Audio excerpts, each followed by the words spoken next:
Hey friend, before we dive into today's episode, I want to offer a gentle content warning. This conversation includes sensitive topics around eating disorders and body image. If that's something you're currently walking through, or if it's a tender spot for you, please take care as you listen and know that you can pause or come back to it when you're ready. Okay, now for today's guest. You're about to hear from someone whose heart and purpose are woven into everything she does. Marissa is the owner of the Beauty Bar here in Duluth, Minnesota, a clinic that's not just about skincare, but soul care. She's also a new mama to a beautiful baby girl, and in this episode, she shares so openly about the journey that led her here. From walking through an eating disorder as a teenager to discovering how beauty work could become a form of healing and ministry. We talk about what it means to bring your faith boldly into your career without fear, how to redefine beauty through a kingdom lens, and what it looks like to hold space for women to feel seen, known, and loved, not just on the outside, but deep down.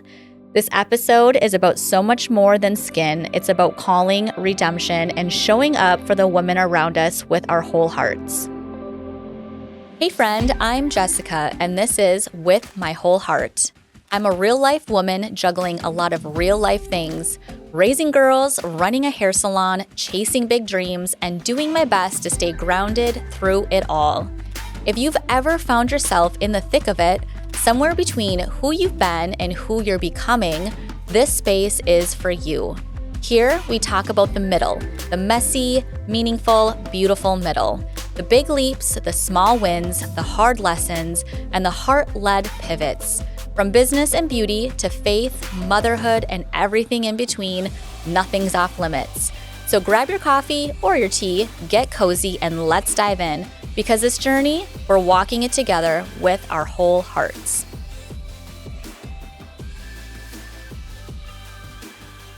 All right, let's get started.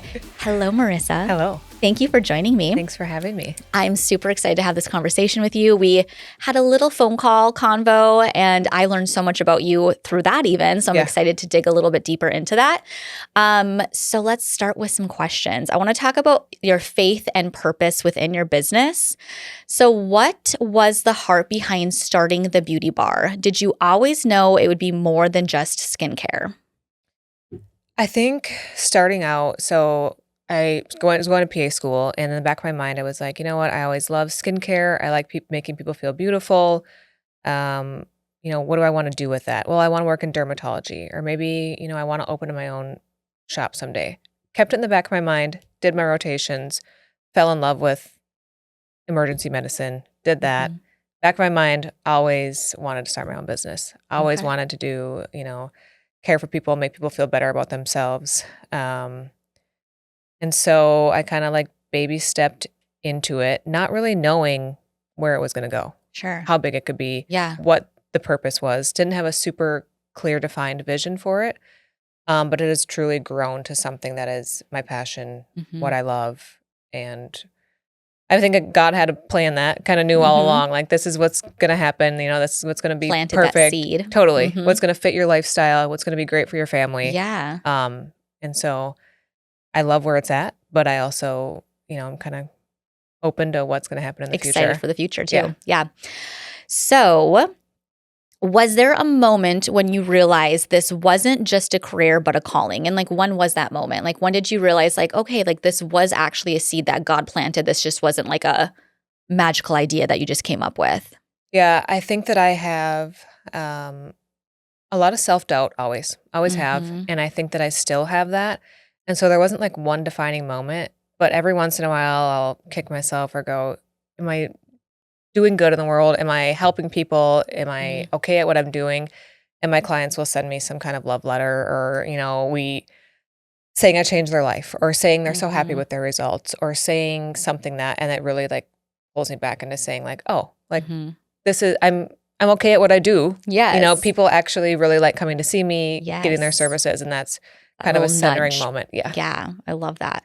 Okay. In such an image-focused industry, how do you stay grounded in your faith and your values? Because that can be really hard. Super tough. Because I'm in the beauty industry too. So, I mean, it's a juggling act. And there's seasons of life where I have found that I've maybe not met the mark, right? So what do you do to stay grounded? Yeah, super tough. And so I'm also going to like put the disclaimer out there that everything I say might not be what I do.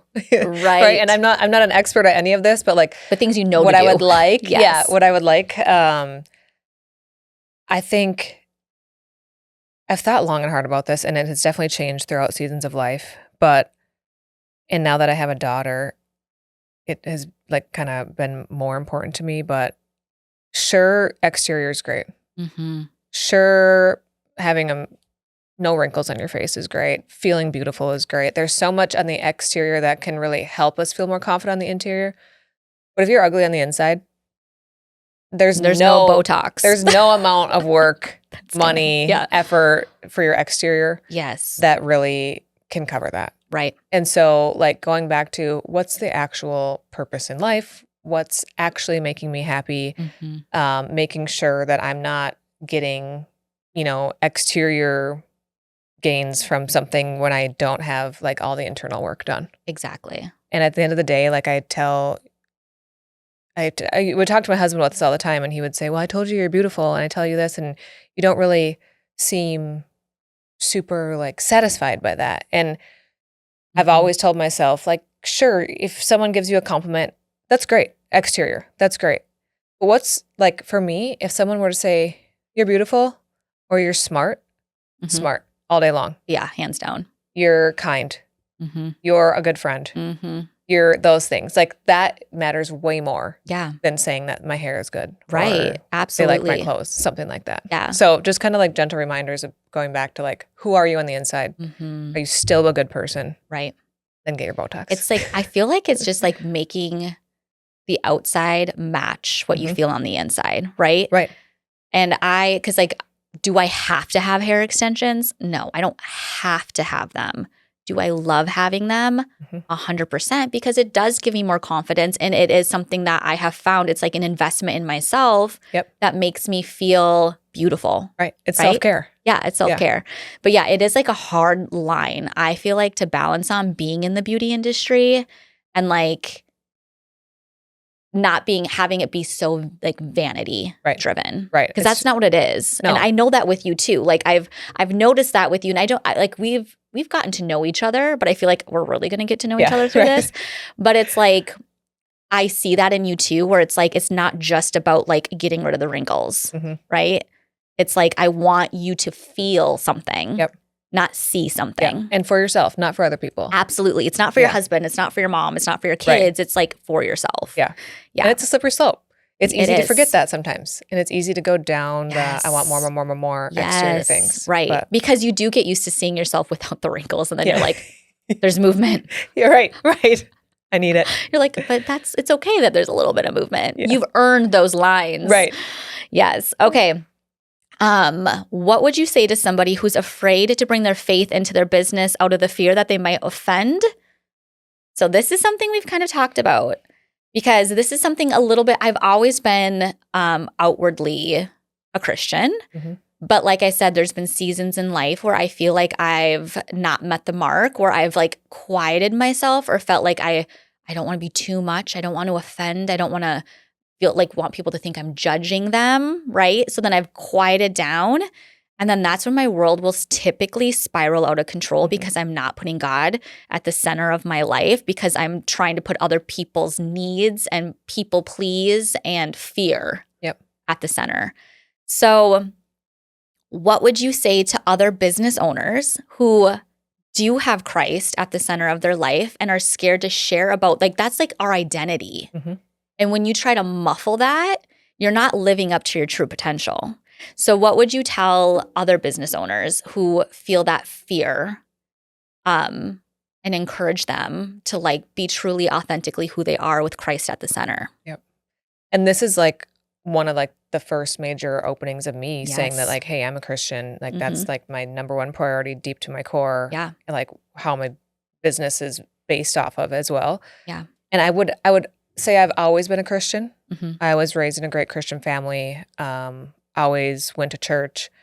But it wasn't until recently, like last 5 years, even less, where I'm truly putting God first and not saying, I feel shame for saying that I'm a Christian Or I'm or saying I'm embarrassed. embarrassed by it. Yeah.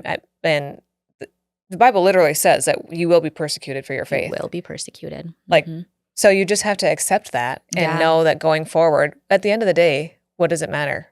That I put God first and prioritized him, or that I had more clients than anybody else because I was a people pleaser and wanted to adjust to their beliefs no matter what. Their needs. So at the end of the day, if I don't, that doesn't mean that if you're not a Christian, I don't want you in my chair. Oh, gosh, no. It doesn't mean anything like that. Yeah, there's no judgment. No. But this is how you live your life. But if I lose clients because they don't want to see me because I'm a Christian, at the end of the day, I have to be okay with that. Yes. Because my priority is God.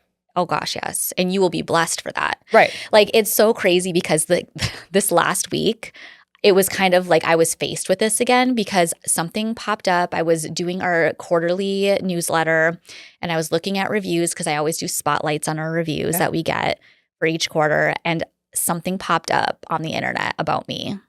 So let's touch on that real quick. And it literally gutted me because there's also this stigma that if you're a Christian, you shouldn't make money.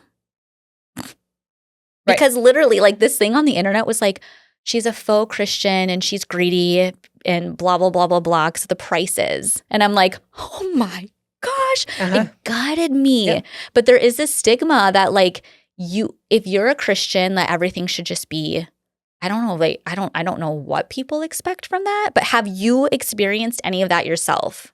Or is this kind of like a new thing that you're stepping into? It's new. It's a new thing I'm stepping up to into, like, publicly. Sure. When people are in my chair, I usually do mention at some point, you know, like, something this is my beliefs, or I'm Christian, or we go to this church, or, you know, something planted. Just in conversation. So it comes up. It's who I am. But yeah, there's a lot of people who I think that they just think that we should be stewards of our services and just donate them freely because, well, if you're a good Christian, you're chasing money or fame? We're not. No, that's is not our my priority. livelihood too. Yeah. Right. You still have to provide. Yes, it's crazy. But it's even the vanity portion of it being like in the beauty industry. Right. Like, it's a sin that you charge that. And I'm like, what is it? I'm not saying you have to get these. Like, you are willingly coming and wanting these. Like, there's, you know what I mean? So it's like selling bread to a hungry person. No. Like, this is a choice. This is a choice. This is a luxury, truly. This is an add-on bonus in life if you want it. Yep. Yeah. No, it is like this faith beauty industry.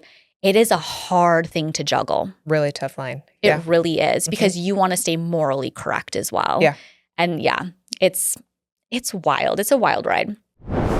Hey friend, real quick before we dive back in. If you've been nodding along, tearing up, or laughing with me in these episodes, can I ask you a little favor? Make sure you've subscribed to With My Whole Heart so you never miss an episode. And if you've got a second, leaving a review helps so much. It's like giving the podcast a little hug. And hey, if something hit home or you just want to share your story, come DM me on Instagram. I seriously love chatting with you and hearing what's on your heart.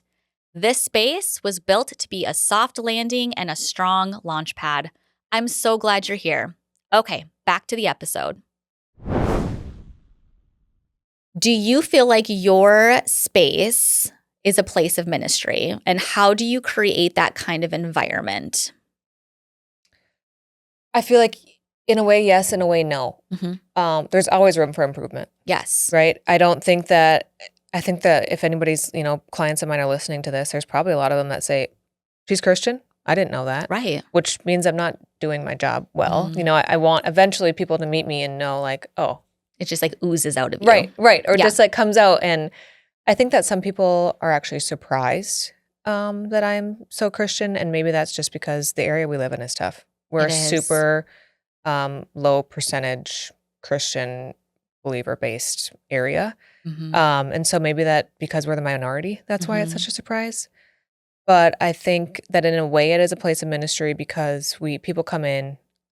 I mean, as a hairstylist, it's a therapy session. It is. I mean, we get to know our people and you're spilling things out and you're sharing your experiences. And I'm trying to lead people to God or help them center their life around God, when they talk about their issues or their trials or even their triumphs. Yeah. But But again, there's always room for improvement. Oh, for sure. Yeah. And it's like for me, I definitely see, and I guess this is something newer for me too. I used to see it more as a space for ministry. And when I say ministry, it's not preaching the gospel. Right.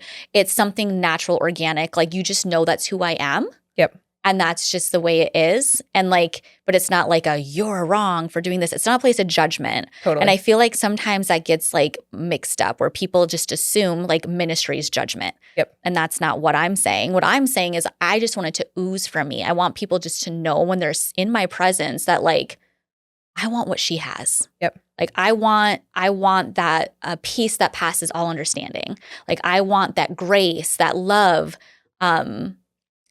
you know, and it is something that we can always work towards and do more. But I'm super proud of you for like even taking this first step to Thank you. Proclaim it. Like that's huge. In your footsteps. You're setting a great example for people to follow. So this is awesome. Thank you so much. Yeah, it's definitely, it's scary. And I feel like we talk, like when you said like we live in an area where the percentage is low.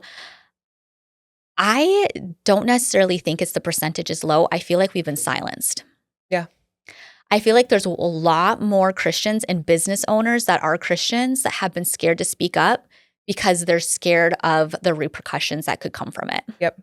And that's really sad. Super sad. It like breaks my heart actually. And it makes me kind of like, because I've been there. Like, and I feel like a lot of that happened in 2020. Everything was so polarizing then. And it was like good or bad. There was like no in between. It was just, I feel like that silenced a lot of people, that caused a lot of mental health issues. Even for the strongest people. And I feel like we're starting to come out of that fog now where we're like, no, like this is who I am. And like I shouldn't have to silence that. So yeah, there's so many polarizing topics. And I feel like it's always 0 or 100 on either end. But there's middle ground. There's absolutely Do I boycott places owned by atheists? Absolutely not. No. I don't expect them to boycott me. It's the same thing, you know? Exactly. Right. Yeah. For sure. Okay, so let's talk about body image in your story. So you shared with me that you've walked through an eating disorder as a teen. Can you share a little bit more about that journey? Yeah. So when I was, I would say 7th grade, 7th going into 8th grade, I struggled with an eating disorder. And I can try and blame it on A to Z. I don't know. I think it's just tough to be a teen and preteen girl. Yes. And getting tougher, truly. Yeah. I think it was a little bit of I'm a type A girly who loves my control. Yeah. And I think it was part of a control thing. You know, I'm going into middle school, going into high school. Your class sizes are tripling, doubling. You're meeting new people. It's scary. And I just wanted something that was me and I had my thumb on and control over. And it started out with I was always a runner. I was always wanting to be healthy and fit. And it just was a slippery slope of I want to be more fit. I want to look better. It became like an obsession. Better. And then I want to lose a little bit of weight. Well, turns out I got really good at losing weight and it went a lot too far. Yeah. How old were you? Like 13, 14? I would say 13, 14 starting out when it started. And truly thank God I was that age because my parents, I was under their guardianship to get help. Yeah. Because you were so deep in your mind, rooted into not thinking you have a problem. Yeah. Wanting to lose weight so desperately. Having this body dysmorphia where you see fat where there isn't any and you want to fix it. I would truly probably be dead if I was 18 or older because I would have never, ever accepted help, gotten help. Anything. I was, 13 years old and under 70 pounds and with a heart rate of 40 and dehydrated. And it was super scary. And so God bless your parents. God bless my parents for getting me the help I needed. Yeah. And that was the hard work. It was hard on all of us. Yeah. I mean, I'm a type A control freak because I come from one. My mom's a type A control freak. So as hard as it was for me, I can't imagine how it was for her. Yeah. Because as much as control I was taking over, that meant that she had less. So it was a lot. It was years of therapy, years of a nutritionist, seeing dietitians, meal plans, stopping all exercise, then getting slowly back into exercise. And and like healthy consumption of it. Right. Yeah. And just like having a mindset of there's not good and bad foods. And it scares me. I have a daughter now who I want to make sure that she's raised to know that that's, if it's a mental health condition. It really is. If it happens, it happens. But I don't want her to ever feel like she's not enough and that she needs to change for anyone or anything. And it's an Instagram generation and social media is tough. So off the phone. It's hard. Is what it really, truly. Absolutely. And I have a daughter. So I have a 14-year-old. Yeah. And she's beautiful. She's like 5'9". And you look at your baby and you're like, you're perfect. Right. And she's had image issues. She's a ballerina. She's got the ballerina body, like, and I'm just like, I'm so confused. Like, because how do you not see what I see? Right. But then I go back to when I was 13 and 14. And I remember like that's the age where people start noticing you. People start making comments like good, bad, or otherwise, right? Like, ooh, like for Genevieve, like your legs are so long, right? And like, I'm like, that's a compliment, honey. She's like, but people always comment about my legs. I'm like, because they're beautiful. Right. But when you're that age, it's like people are noticing things. Exactly. That comment to her means people are looking at my legs. Yep.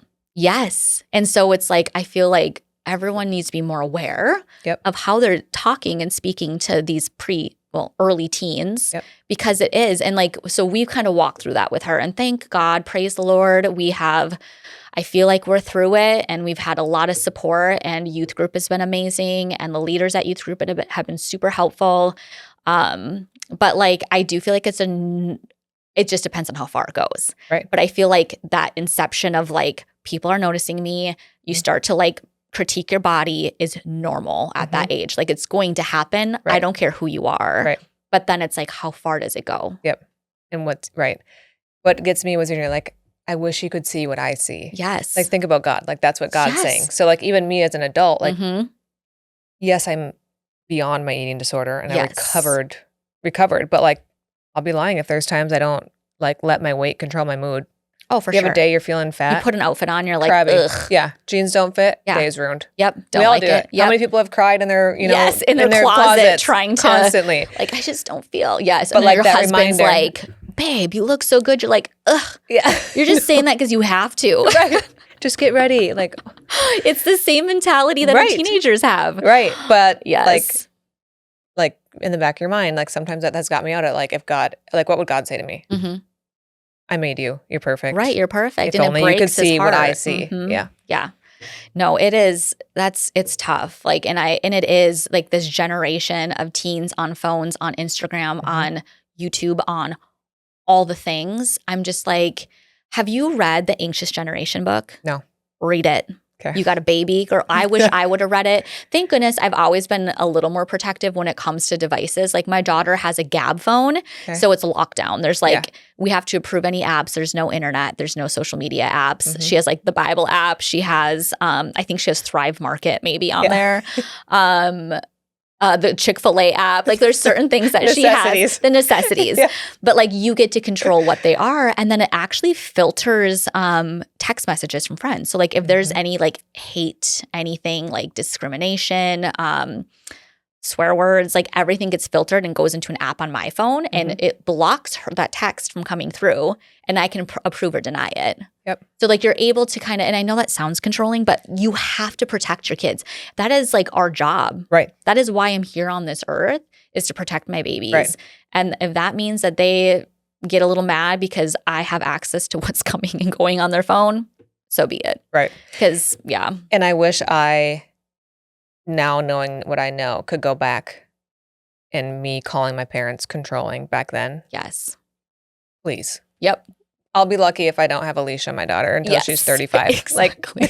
You're like, Mom, you did great. Yeah. I get it now. Thanks for ever letting me out of your sight. I get it now. No, it's so true. Oh, but no, it's a scary time and I'm not trying to take away from teenage boys because I know they have their own, I'm not a boy, I don't know. Right. But these teenage girls are going through it right now. It is so sad. Yep. Okay. So what did that season teach you about self-worth and beauty? So that season of obviously you didn't have much self-worth during that period of Right. time. You probably didn't feel beautiful during that time, even though you were, right? Right. But when you got through it and like the fog kind of lifted and the blinders kind of came off, what did that season teach you? A lot of things. Where I don't even know where to start. When you bring it back to Christianity, like I had a false god and it was losing weight. Mm-hmm. I put that over everything. Yeah. What did that give me? I was tired. I had no energy. I would sleep 24/7. You know, like why, like look what happened when you give a false god. My world spiraled. Yeah. Almost died. Yep. So let's come back and put God in the center Mm-hmm. and start treating our bodies as he wants us to treat our bodies. Right. And be healthy and not prioritize appearance and Mm-hmm. prioritize internal benefits. Yeah. It, as much as I would love to erase that period of my past, it's who I am. Yeah. It helped me become who I am. I've learned from it. And it's super helped me relate to other people. Yeah, It's for been my sure. chair. Yeah.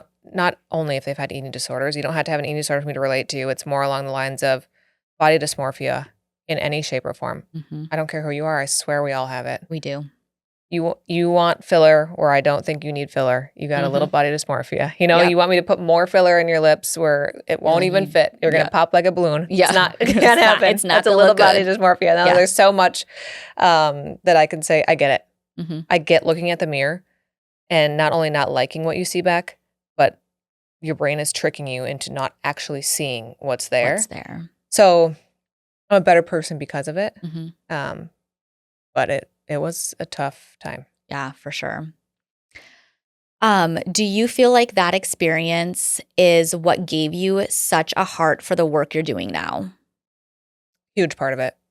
Yeah. The insecurity, the self-consciousness, the striving for, you know, some kind of confidence in an exterior way. I can just relate and feel for people and want to help them. So yeah, I think that has led to it. But again, it's so much internal work before you can do the external work. It's 100%. Which we kind of touched on this, but I feel like we can go a little bit deeper. What have you learned about healing and identity that you try to pass on to the women you serve? So what have you learned about your healing process and your identity through this, and how can you pass that on to the women that you serve? So for example, like you're talking about like they want more lip filler and there's no more room because they don't see what you see. Are you very transparent with them? I think for anybody anywhere who's listening and they're like, you know what, how do you get a good injector? Find an injector that tells you no. Yes. Or anything. You don't want to walk in the door and then all of a sudden you want one service and you left with 7. Yes. Because they upsold you and they're telling you that you need things that you don't. Yes. How does that feel for insecurity? It's like going to a plastic surgeon and saying, I want a nose job. And they go, how about your boobs? Yeah. You know, how does that feel? Yes. So it's going in and saying, what bothers you? What do you want? And then I go, here's what I see. You're perfect. Yeah. You don't need, when people come and see me and they're like, I need this. And I always remind them, you don't need it. You don't. But telling them no, like I don't think that you need what you see that, or I think that, sure, there's room for improvement here and we can touch up this and touch up that, but you're great the way you are. And you don't need to have cheeks like somebody else because you aren't that person. Because those aren't your cheeks. You're your own person. Yeah. And it'll look weird. Right. If you try to put those on you. Totally. Yes. Yeah. That's so funny. So finding someone that says no it's is so a big deal. important. I totally agree. Like it's shocking to me how many times I've had clients come in who they're like, we're not putting lightener on your hair. Like you are grounded from bleach. Like you want me to do your hair? I can't do this. And they're like, I've never been told no before. I'm like, I'm not going to be responsible for your hair melting off your head. So it's definitely, I think it's super important no matter what service industry, wherever you're going, like find somebody who's going to be honest, like respectfully honest, but like somebody who's not going to just try to like sell you something you don't really need to make a buck. Just for $1. It's so gross. Yep. Ugh. Yeah. Pause for a second because not all hair salons are created equal. At Hustle and Heart, we're all about clean beauty, no harsh chemicals, no toxic color, just intentional products, sustainable practices, and hair that actually feels like you. Whether it's extensions, color, or real solutions for hair loss, it's never just an appointment here. It's an experience. Come feel the difference at Hustle and Heart Salon, where your beauty routine gets the upgrade it deserves. Learn more at hustleandheartsalon.com. All right, now let's talk a little bit about beauty as a kingdom calling. Mm-hmm. What does true beauty mean to you now, especially as a woman of faith and a mom? I feel like when you have a baby, your whole perspective changes, especially when you have a daughter. Yep. And this is an ever-evolving mindset for me. But it's, are you coming in to get Botox? Are you coming in to get filler or something because you are filling a void that you need and you think that it's going to solve a problem for you? Or are you getting it because you're pretty satisfied, you've done internal work, you're happy, you're confident, you just want to feel a little better? Yeah. So finding the right reasons for getting services, you can kind of tell when someone's coming in and they're like, I need a little pick-me-up. Sure. Yeah. I want to invest in myself. Yeah. Right. I'm on a 10-year spiral of self-hate. Yes. And these new lips are going to, fix it all. Cure that. As far as having a daughter, I've thought about this, a lot. And what am I going to say one day when she comes to me and says, I want to get my hair done? And in my mind, I'm like, your hair is perfect. You're not getting You don't need to get your hair done. You don't need your nails done. You don't need Botox. You don't need any of this. Like, you're perfect. Yep. But are you a good person? Are you nice to others? Are you a good friend? Yeah. Are you a Christian? Yep. We'll get your nails done. Yeah. Let's go paint them and make you feel pretty. Are you a bully? Are you not being a good person? Are you not putting God first? No. Can't get your nails done. We got to do, and it's not a punishment. It's more of we just have a little more work to do on the inside before we can touch up your outside. Absolutely. Yeah. No, it's because I am the same. Like, people are like, have you already colored your kid's hair? I'm like, no. Yeah. I'll never forget it. Like, when Genevieve was born, she was born with black hair, like a thick head of black hair. And then over the, 2-3 months, her roots started growing in red. So she had black tips and red roots. Yeah. And people are like, how dare you color your baby's hair? And I'm like, what? You think I colored my baby's hair? I won't even let them get them colored when they're 16. So my kids are Trinity. I have too many to keep them. Trinity, my baby, when she turned 5, I put this temporary chalky, I'm okay with that stuff that washes out in the bath. But I have a 14-year-old and I know that is right around the corner. And I think I'm to the point where I'm like, okay, she's going to high school, a nice subtle, and I'm not judging parents who have done things to their kids' hair. That's not what I'm trying to do here. Nope. But personally for me, I want my kids to know they're perfect the way they are. And that's just the approach I've taken. But I know that conversation's coming. I can feel it in my bones because she's already gotten her brows waxed now, which I get because I'm like, girl, you do have a unibrow. Let's wax that. It's cool. But the hair thing, I'm like, your hair, people pay me a ton of money to have their hair colored like your hair. Are you sure you want to do this?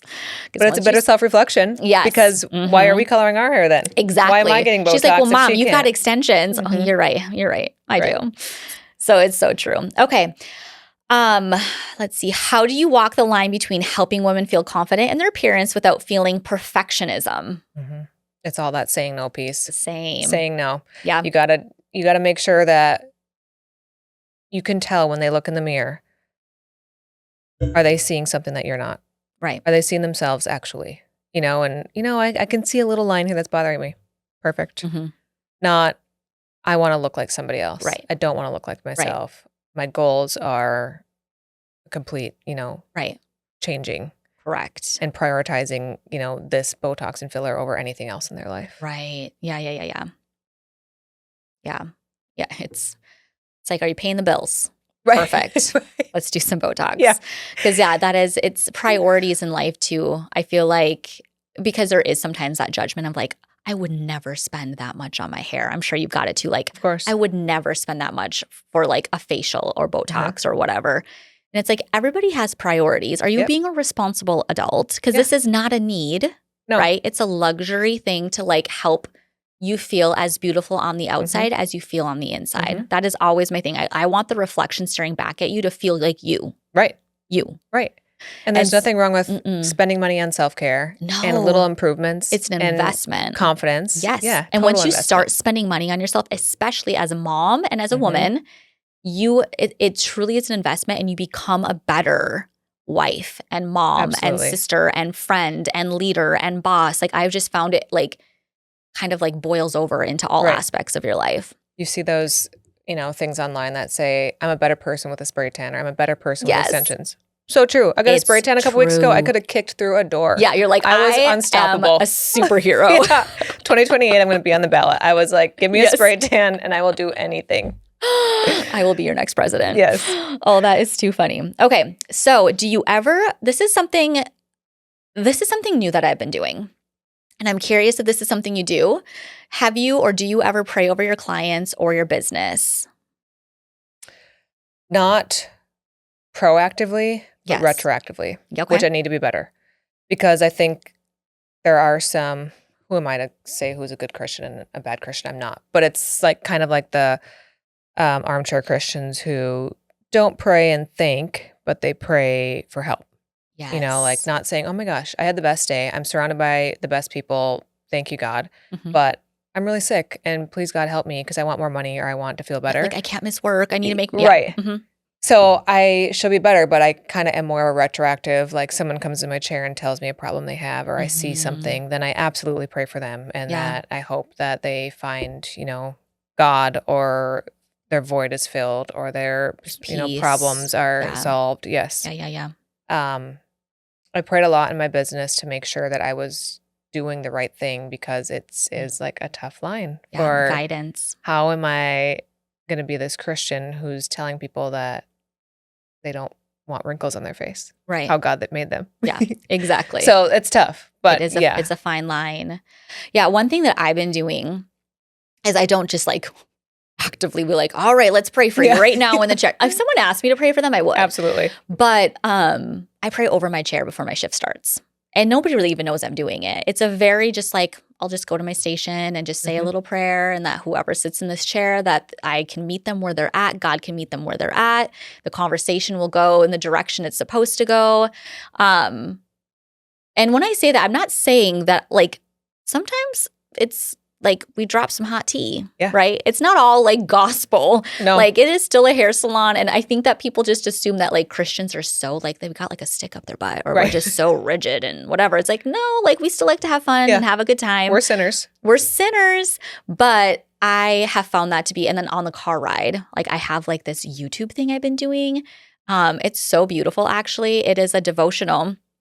And I like put it on and I don't watch it because I'm driving, but it's this woman who has this Southern voice and she just like reads scripture and she does a prayer over your day. And that's how I start my day on my way to work. And then I do my little prayer in the salon. Nobody even knows I'm really doing it. So it's like, it doesn't have to be actively like showboaty. I feel like praying for your business and for your clients before they come in can be such a beautiful thing and a beautiful way to start your day. 90% of Christianity is not the showboaty. It's what you're doing at home internally. It's behind closed doors. Like that is when you're blessed. Yep. Yeah. Okay, let's talk about faith and motherhood. We got a little bit of time left. You're a new mama.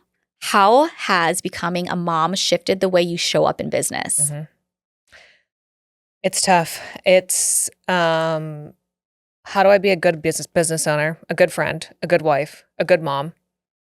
Keep up the chores. This, and this. You're being pulled in so many more directions and trying to prioritize. And it's tough. It's dedicating time where you want time and energy and saying no in certain aspects. I'm a recovering people pleaser, a recovering girl. Preach. And it's something. But every time I tell someone no, I get a little bit of joy of, oh, I got some time and energy back. I don't have to be 3 places at once. Yes. I can hang out with my daughter. Yeah. And be one-on-one and be a good mom. Yes. So when I'm at work, I focus on work. When I'm at home, I focus on her. I dedicate time to friends. Yeah. And you can't do it all. You can't. And when you say no, it's opening the opportunity to say yes to something else. Totally. Yeah. All right. So what's one lesson you hope your daughter learns just by watching you live your life?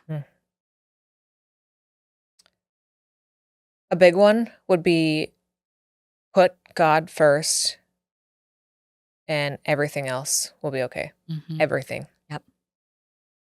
If you're broke, if you're poor, if, somebody passes away, if there's things around you, no matter what happens, if you're putting God first and centering your life around God, you're going to be okay. Yes. That's what matters. And it's something I'm still learning and still reminding myself. Oh, yeah. Because I have been known to be an anxious person or have a day spiral around something that happened, but it doesn't matter. No. Really doesn't. No. And God is close to the brokenhearted. And that is one thing that I have found is it's like you will feel his presence so much more during those hard times. Yeah. And it's weird because it's like, I get it. It's like when you want to keep God at the center, you want to keep your focus on him. And as long as you're staying connected to your source, which is God, it's like being plugged into a battery, right? It's like your charge. It keeps you charged so you can handle the day and what's to come. But if you're depleted, just think of your phone. If your phone battery is like half dead and it's like you have all the stuff you need to get done during the day, you're not going to get it done. No. Like it's going to die. Right. And you're going to be spent. Right. It's the same thing with our lives. It's like you have to stay plugged in and charged to your source. And my source is Jesus Christ, as is yours. Yep. So it's like that is such a huge, beautiful lesson. And I think that unfortunately, sometimes you have to learn the hard way. And I have learned the hard way many, many times. And I probably will in the future again. Oh my gosh. I'll slip up. Absolutely. Because it's life. Yeah. But okay, last but not least, how do you care for yourself so that you can keep pouring out to others with intention and heart? Back to the basics. Self-care, sleep, eating. Because you'd be surprised how much you forget to do both of those things as a new mom. So yes. So just like you said, keep yourself plugged in. Focus on, God is the center. Sleep, eat. For me, a little exercise, a little fresh air. Yes. And then I have a full cup to pour out from. A little spray tan. A little spray tan, a little Botox, a little, little bit shower, little that. wash your hair, that kind of stuff. But it's easy to go down the slippery slope of completely pouring out of an empty cup and wondering, why am I so exhausted? Yep. Why am I crying? Why am I a bad wife? Right. What am I mad Everything at? I don't falls even apart. know. Yeah. That's awesome. Well, thank you so much for this conversation. The way you shared your story with honesty, intention, and so much heart was such a gift. It's not always easy to revisit the hard parts, but the way you're using your past to pour into other women, that's what With My Whole Heart is all about. It's not just about the work we do, it's the why behind it. And today was such a beautiful reminder that your story doesn't have to be perfect to be powerful. In fact, it's often the hardest parts that become the most meaningful. Whether you're a business owner, a mama, or just trying to find your footing in this season, my hope is that this episode reminds you that it's okay to show up fully human, fully heart-led, and fully you. Marissa, thank you for being the kind of woman who makes space for others to feel seen and safe. And to you, listener, thank you for being here. It means more than you know. Until next time, thanks for listening with my whole heart. Thank you for spending this time with me today. Your time is valuable, and I'm honored you spent it here. I hope something in this conversation met you right where you are. If it stirred something in your spirit or spoke to your heart, I'd truly love to hear about it. My DMs are always open. I love connecting with you. And as you go, just remember, you're not walking through this life alone. Until next time, stay grounded, keep showing up, and keep leaning into the purpose that's been placed on your heart. I'll be right here, cheering you on with my whole heart.